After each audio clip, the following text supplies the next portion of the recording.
Hey everybody, welcome to the Friday edition of Box Seats. I'm your host, Frank Holder. This is the show where we talk about sports with comedians. We have a great conversation. And being that it's really bad out, I'm not sure what people are going to do today, but I hope they tune in and watch the show. So let's first get up the first comedian to join the show, my man Fig. How you doing, Fig? Man, it's Friday and I'm feeling good. Okay. That means that we're going to have a great show. I'm not sure what time Roddy's joining the show, but Roddy Perry will be in with the show. Talent today is not going to be able to make it. He's traveling, and he got caught up in the weather. So that's going to be man, that weather, it's been bad all day, man. Yeah, it's bad everywhere. It's bad everywhere. Anyway, at the top of the show, we always get started with the COVID report. Before I jump into it, I want to say that today we're going to do what we did the other day, where we're going to have you sitting at home. You guys could join in and tune in. All you got to do is click the link at the start of the thread. It says StreamYard. If you guys want to join in the conversation, you can. We're going to have a great conversation today. We're going to start this thing off, and we're going to talk about, of course, the COVID report was where I was telling you guys yesterday that thing was, I said that there's going to be no fans allowed for inside, no fans allowed from out of the country, no fans allowed in the country. And it turns out that there are fans in Japan that are trying to say that they want the not that we haven't had this conversation before, but they want the Olympics to be postponed because they can't come support. I don't know. What you think about that one? I think what it is that, which is strange to me because Japan is one of those communist countries and it's not as liberal as the United States of America. So I'm actually surprised that Japan is allowing their citizens to protest. That's like, what? And then the fact that, huh? No, we say, they're not allowing them. Believe me, they're gonna run it up in their house as they find out who they are. And then I'm thinking to myself, look, the public, the general people, we usually feel like, look, we don't tend to benefit financially the way that the Olympics is, or the way that this corporate, the NBA, the NFL, Major League Baseball. The general public doesn't stand to benefit financially like those, major corporations. So we see it from a different angle.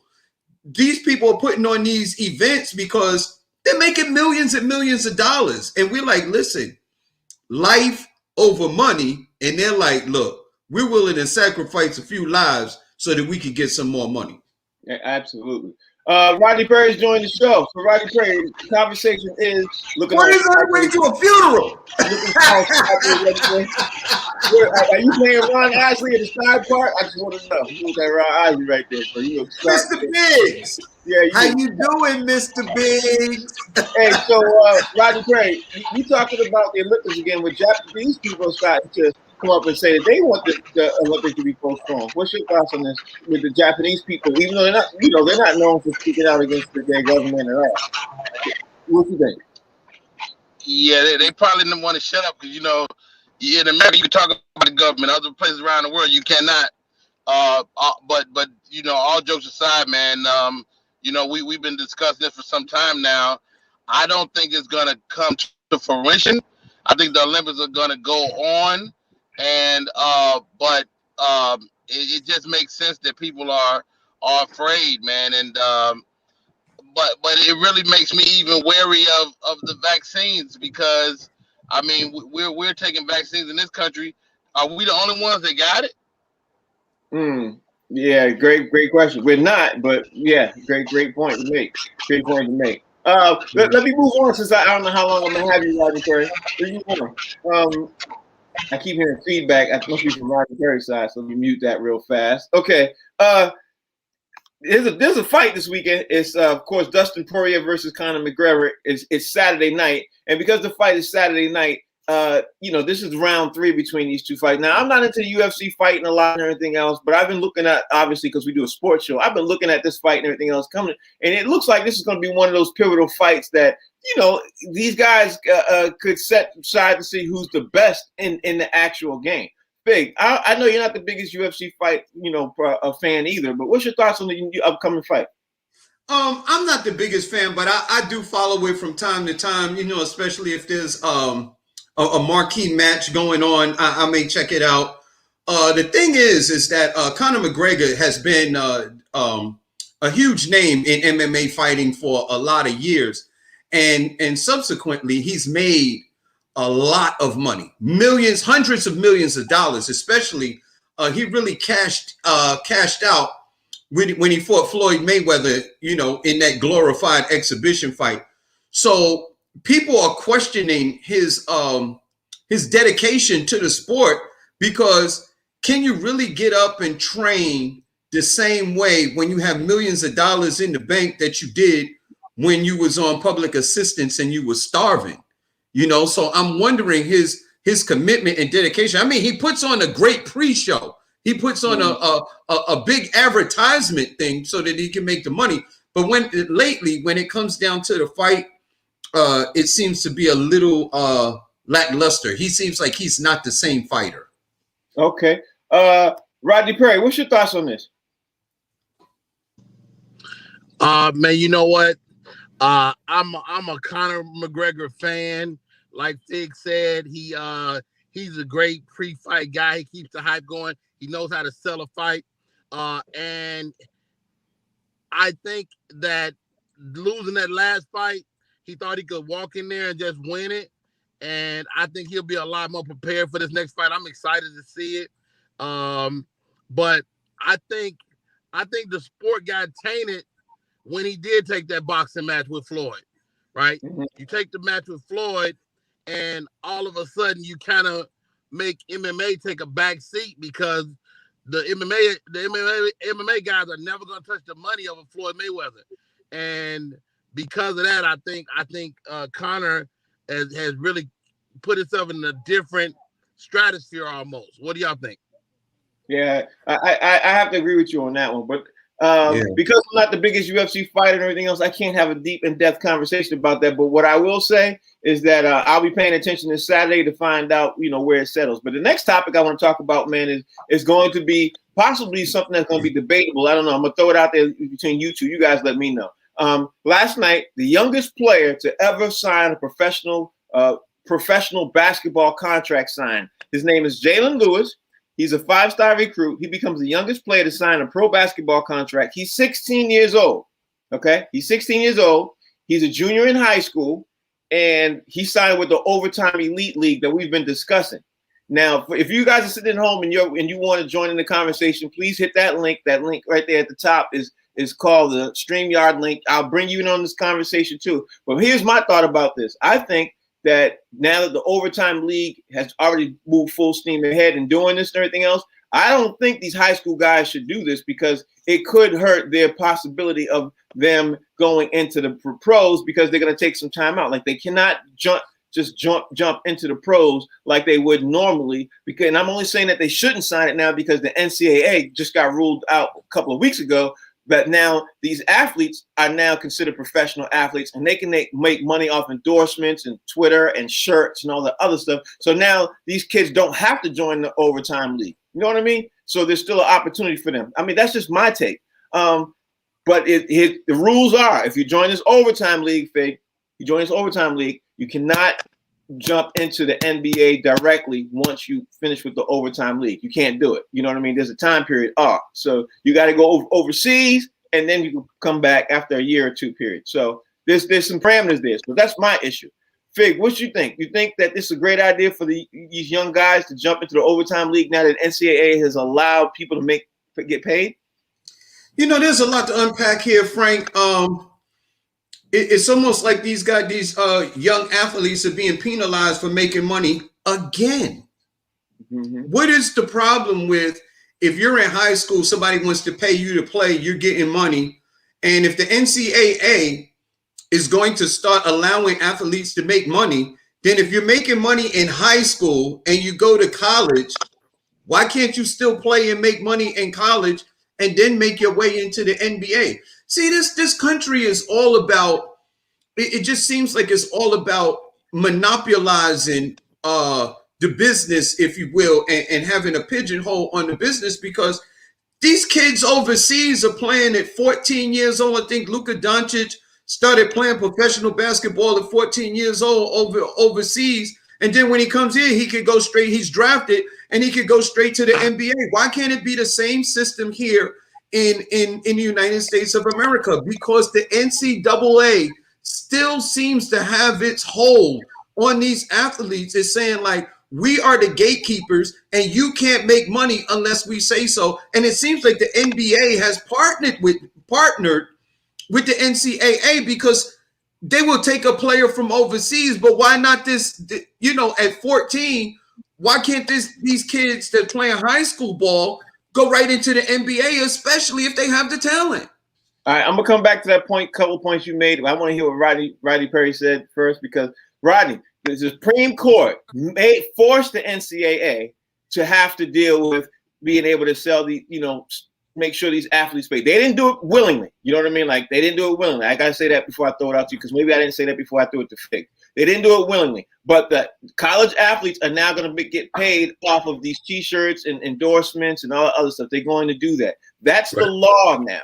But the overtime league, like Fig just alluded to, the overtime league is allowing these high school kids to get paid. Do you think that the high school kid should take the overtime money, then risk not being, obviously being pro in the NBA for a couple of years and do that? Should they take that money now? It's kind of like, to me, it's like you take the short money right now to sacrifice the long money, you know, and then hopefully you make it to the NBA by hook or by crook. That's my thought, and I don't like it at all either. Well, we're looking at a situation where the NCAA has no competition, right? So if you're the NBA and you're in bed with the NCAA, and you've been in bed with them for a very long time, and so you have a certain loyalty to the NCAA. They've been supplying you athletes for the better part of the last however long the NBA has been around, 75, 100 years, right? And so now this overtime league is kind of the new guy on the block. And I think what we'll see down the line is other leagues coming up. And so the when you have competition is a good thing, you know. So I think as we proceed with this idea of paying athletes, you'll see these purse strings loosen, and a guy won't have to make a decision that's going to affect the rest of his life. You know, a guy, and it's going to, all it takes, Frank and Fig, is one really good guy. If this guy that's 16 goes and he's cold in that other league, guess what? The NBA is going to make a way for him to play. They're going to find some loophole, some kind of way where this guy can play National Basketball Association. But he's going to have to be a great player, and that'll push the envelope to create the atmosphere for a little competition with the NCAA, I believe. Now, you know what? You might be right with that, because the simple fact is that this kid is 6'8", he's 16, he's still growing. You know what I mean? At 16, let's be honest. He's gonna grow up until he's 21 years old, and he's 6'8" now. You know what I mean? He could turn into a monster. He's playing a center position right now in high school. He could grow up into be a monster, and you might do that. But my thing, Fig, is at the end of the day, these kids are taking short money and then sacrificing themselves, and then sacrificing, you know. I mean, you're absolutely right now, Frank. But I think that what we see as short money now will eventually be. That's because NCAA has no competition. So the NCAA can go to the NBA and like, yo, hey, you got to make guys wait if they don't come our way. But that could change. Right. Let me ask Amir, because Amir's joining the show. Amir, what's your thoughts on this conversation? I know you've been hearing a little bit about it. What's your thought on the conversation about this money, this short money or long money for young players who are now coming in? I said at the top of this conversation, there's a 16-year-old player who's about to go pro with overtime elite. He's going to be the first one to sign, but he's taking short money, even though it's going to be valued up to $1 million contract. He's 6'8", he's 16. He's supposed to be the 5-star recruit, supposed to be the best in the country, and he's a junior in high school, but he's taking that short money to go to overtime. I have a problem with that, especially since NCAA now is allowing players to get some money. You know what I mean? What's your thoughts, Amir? Well, you know, fortunately, unfortunately, you know, you guys have been covering this now for the last, you know, few months. Everything from the high school situation to the NCAA. I think one of the things that we're up against, again, the NCAA and the college divisions now have the NCAA has a new problem because the high school situation has, promised to, give money to these younger players. If they had put a situation in place that would allow the younger players of any sort to be able to, not so much make money, but at least, take care of their immediate needs, then we probably wouldn't even be having this conversation. The fact that this young man is 16, the only real drawback I see in that is he's 16. When you're 16 years old, there's certain things that you still obviously don't know about the world. So when you step into that pro arena, trust and believe it's going to be a bit of a culture shock for him to go from doing childly things to doing grown man things. So I hope that he has a strong, infrastructure around him with people helping him to, maneuver that space. If he doesn't, he will. That's for sure. Fig, I'm gonna throw it to you and say, I'm gonna throw it to you, Fig, and say this. Hold on a second, Fig. I'm gonna throw it to you and say this. Let's not forget either, Fig, that a lot of the NCAA coaches have jumped up and started retiring once the overtime league came in too. You know what I mean? I want to throw that out there. Go ahead, Fig. What's your thoughts?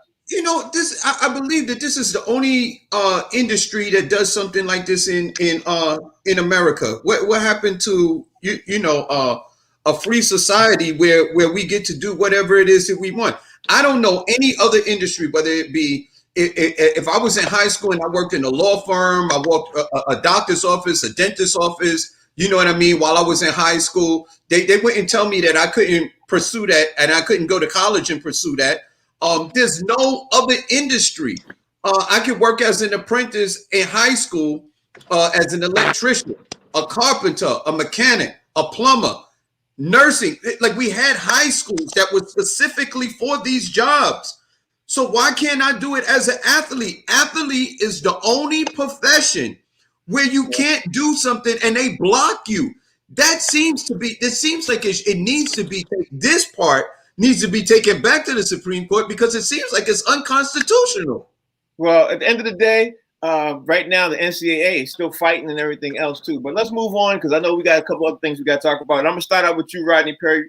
I don't know if you heard Rodney Perry, but Zelia Avant-Garde becomes the first African-American national spelling bee champ. 14 years old, young black chick, young black woman, young black female. She did her thing. She is now about to be.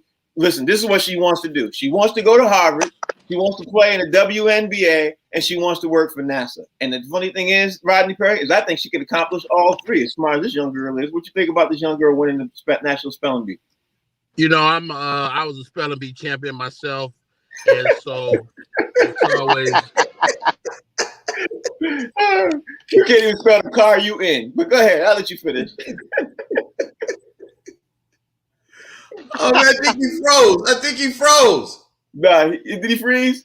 Yeah. Yeah, he froze. Okay. I think you got the young lady's name wrong.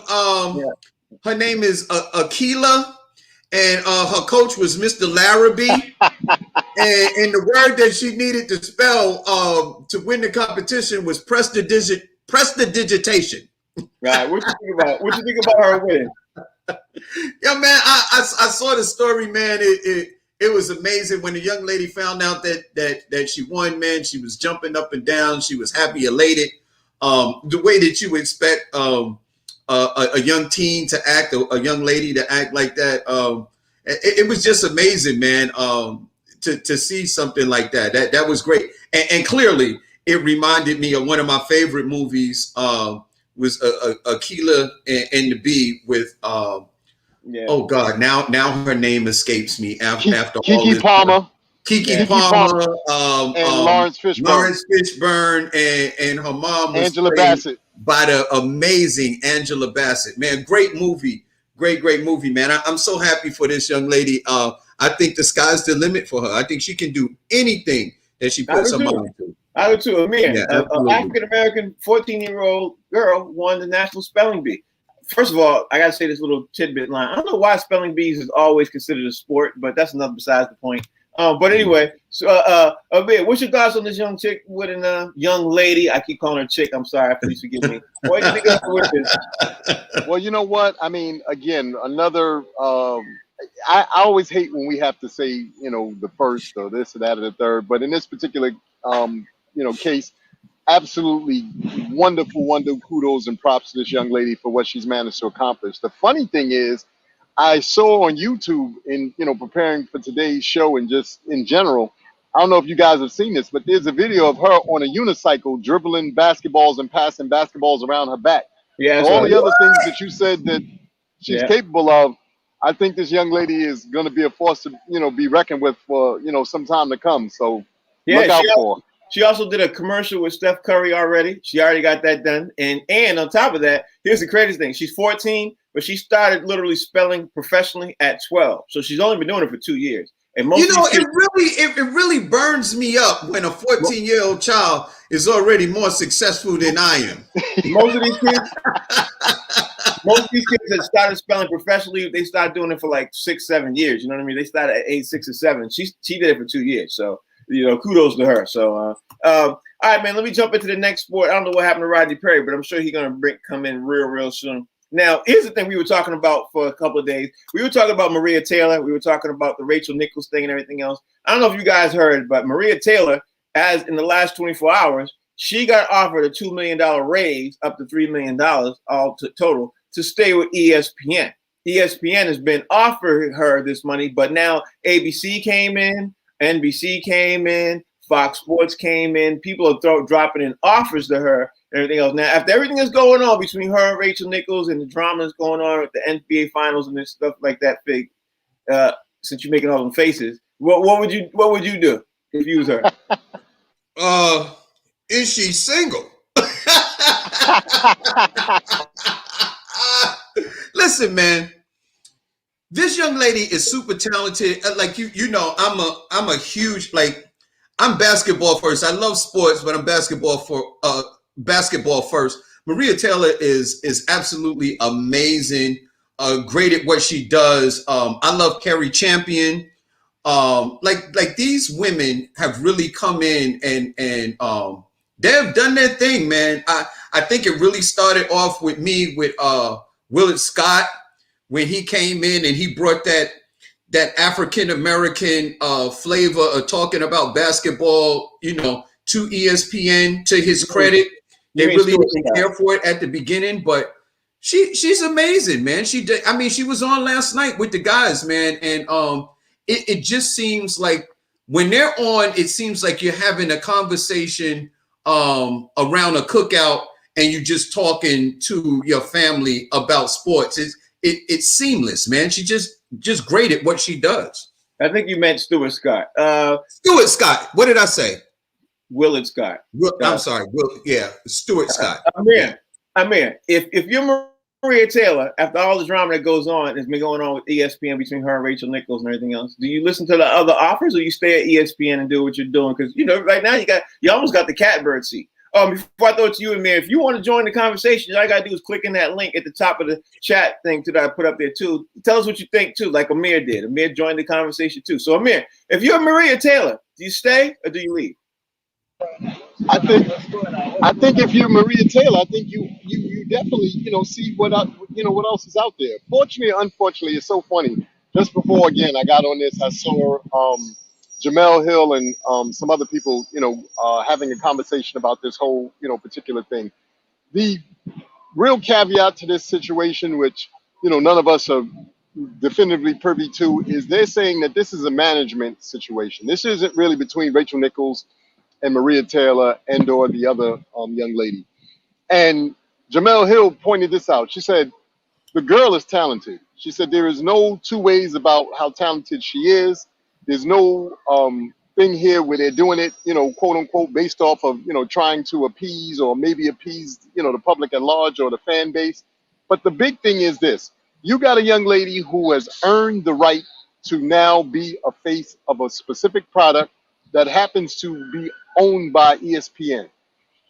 We as fans of the sport, myself included, we know that the NBA is predominantly, African-American sport. It only behooves the situation to possibly have somebody who's as talented as she is and who understands some of the undertones of what those young men may be partaking as far as the sport is concerned and as far as life is concerned, for to have that conversation, as Fig just pointed out, almost seamlessly as like being at the barbecue. What is the problem? But I think to your point, she should entertain all the offers she could possibly entertain, and then after she's done all of that, see which one really, works with her, overall well-being, and take it and rock and roll. Yeah, because honestly, getting a $2 million rate, if you're making $1 million and ESPN's offering you $3 million, that's a nice size bump. You know what I mean? Like, I think I would at least, I'd listen to everybody else could say and everything else, but it's going to be hard for them to beat that because she's at the catbird seat. She's literally at the NBA Finals. She's at the halftime right now. She at the halftime. She gets to throw it to, obviously, the guys on the court of the game. But I think people in this profession, they strive to get in her seat. You know what I mean? If she might take a pay raise somewhere else, but she also would even literally her job would get a little bit less. If you know what I mean? You know what I mean? If Fox Sports and all these other places, they don't have halftime reports, things like that. You know what I mean? The only thing that would be dope for her if she was to go to TNT, and those dudes are already all set. They got four. You know what I mean, Fig?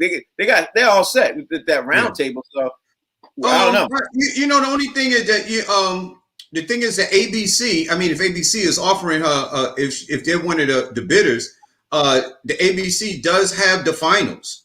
You know what I mean? Yeah, TNT has some of the games. Well, go ahead. But ABC is part of ESPN, so that would be just like down the hall for her. You know what I mean? So she would still invest her money, and then they would probably still be there. Everything else. So I don't even know if ABC's really in it. I read that they are, but that doesn't make sense to me because ABC is ESPN.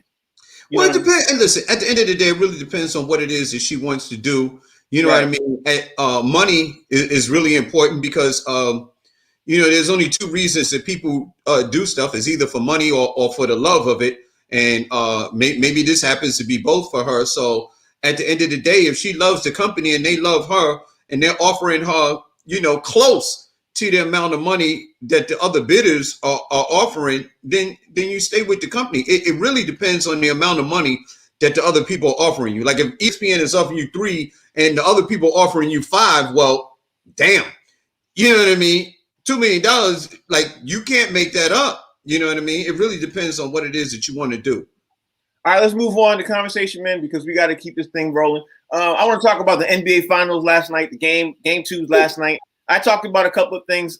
Everything I said, not to say that I'm Nostradamus or anything else, because I'm not. But everything I said the Phoenix Suns should continue to do, they did. Everything I said that the Bucks should not do, they continue to do. But again, I'm gonna throw to you. I'm gonna start with you, Amir, because Fig just spoke.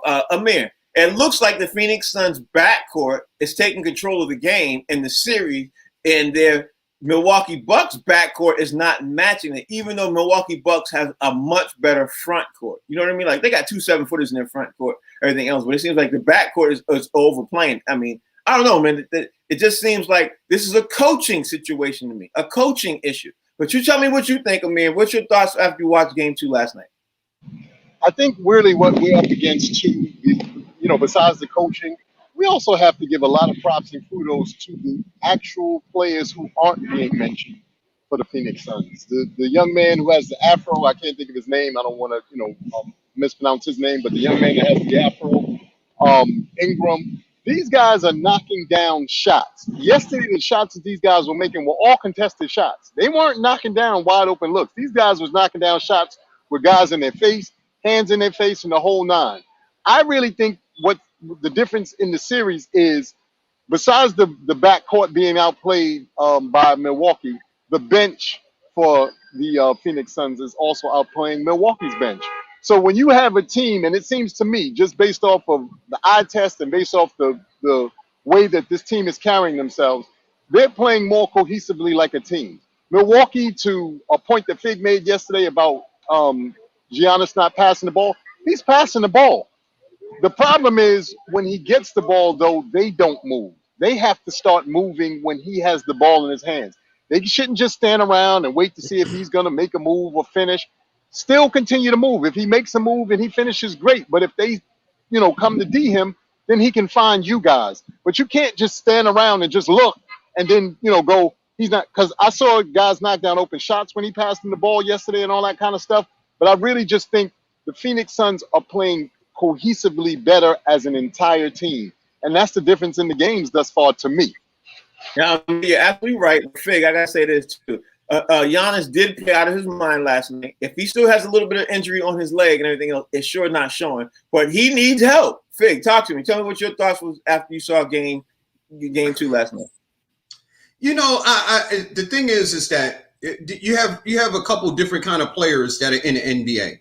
You got guys who don't need a lot of touches to be able to be effective, and then you have guys that need a lot of touches in order to be effective, guys that need to get into a rhythm and a flow of the game. Now, I believe, according to what I've seen, these playoff series, that Milwaukee is one of those teams that need a lot of touches. They need to handle the ball and have the ball hit their hands and to get into a rhythm to be able to play. Now, when Giannis plays, he seems to dominate the ball. And like everybody said, the rest of the team seems to be standing around because there doesn't seem to be any kind of rhythm and cohesiveness in the team when Giannis has the ball.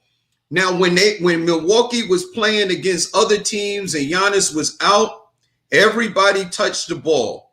I think that Holiday is a playmaker, and he really needs to handle the ball.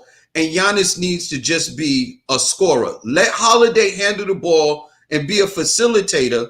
Get the ball to Giannis when he needs it and get the other players involved. This way, the whole Phoenix team can't key on Giannis when he's coming down the court, and they got to watch other players. I think that's how Milwaukee can win. When you get other people involved, just have Giannis as a scorer instead of a playmaker because he's not good at it. Mm-hmm, mm-hmm. All right, Amir, I'm going to throw it to you and ask you this. Do you think the Bucks are going to rebound when they go back to Milwaukee and everything else? Because right now the odds makers are thinking that they might get swept. I think Milwaukee's going to hit some shots. The shots that they're missing in Phoenix, I think they're going to hit in Milwaukee. You know, home cooking does do a lot. But I also think Milwaukee's going to win a game or two. I don't think it's going to be a sweat. I don't think they're going to get swept. I just don't see them getting swept. What's your thoughts? You think Milwaukee's going to bounce back when they get home? I think Milwaukee's going to bounce back. To your exact point, I think, like you said, they need some home cooking. I think there's also a sense of calm when you get to play on your home court. One of the real reasons why I love the NBA Finals is just for that reason. You have to go into other hostile environments sometimes and really prove your mettle if you don't just win on your home court. And I think, to me, that's what makes, you know, the playoffs and the finals so compelling. And I think for Milwaukee, you know, and the Suns did what they were supposed to do, which is, you know, maintain home court. They won their games like they were supposed to. Milwaukee didn't play badly. I think they just have lapses where, or I should say for the Phoenix Suns, like I said, the Phoenix Suns are just knocking down shots. And we have to see if that still runs true for them once they get on the road. Because a lot of the shots that, you know, fell for them yesterday, I'm not saying that they won't fall for them on the road, but a lot of them, like I said, were really contested shots. These guys just knocked down. I was looking like, goodness gracious, you couldn't play better D than that and still have a guy knock a shot down. Booker, the one where he shot over Giannis. Yeah. That was an incredible shot. I was like, dude, what else can you do? And Booker had several shots like that yesterday, even a few threes that were contested where a guy was right on him and he just rose up and knocked it down. So we have to see if that continues for them once they get to Milwaukee. I think Milwaukee's going to play better at home, and I'm looking forward to them doing so. All right, Fig. Kareem Abdul-Jabbar, NBA legend, Hall of Famer, he picked Milwaukee in 6. He literally thinks Milwaukee's going to win in 6. But he did make that pick before the game last night. I would love to somebody run up there with a mic and say, do you still want to stick with that Milwaukee in 6 right now? Because I don't know if it's going to be Milwaukee in 6. What you think, Fig? You know, the funny thing is that if Giannis played like Kareem, not play Kareem's position, the way Kareem played, not with the sky hook, not his style, but just the position, and let the other players play their position the way that they play, I think that you'd have a different team. If you have Lopez down in the paint with Giannis, you know what I mean? Them playing on the block, I think you have a different team because Middleton showed the ability to score. Holiday showed the ability to score. Connaughton, Forbes, these guys could shoot. They just need to get in rhythm. You know what I mean? I like Milwaukee, but they are playing directly into Phoenix hands. They're playing run and gun basketball when actually you got the bigger, stronger team. You need to slow the game down and punish them because Phoenix has the horses. They just have young horses and they can shoot. They're not going to shoot 50% from three again. I mean, come on. Not on the road. These guys shot 50% last night. I believe that was an anomaly. I don't believe that they're going to be able to do that on the road. I'm not saying they're not going to play well, but I don't think they're going to do that on the road. I think that Milwaukee will win possibly a game or two. But are they going to win the series? I don't think so, because what that means is they're going to have to take a game on the road. And unless they change the way they're playing, it don't seem like they're going to be able to do it.